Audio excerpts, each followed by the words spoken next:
अल्लाह ताला के फैसलों पर यकीन रखो, ज़िंदगी आसान हो जाएगी।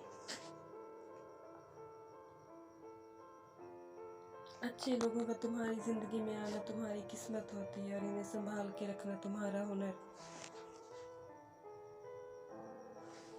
सब्र एक ऐसी सवारी है जो अपने सवार को कभी गिरने नहीं देती, ना किसी के कदमों में, ना किसी की नज़रों में। लफ्ज़ इंसान के गुलाम होते हैं, मगर सिर्फ बोलने से पहले तक। बोलने के बाद इंसान अपने अल्फाज का गुलाम बन जाता है। जो तुम्हारी खामोशी से तुम्हारी तकलीफ का अंदाज़ा ना कर सके, उसके सामने ज़ुबान से इजहार करना सिर्फ लफ्ज़ों को ज़ाया करना है।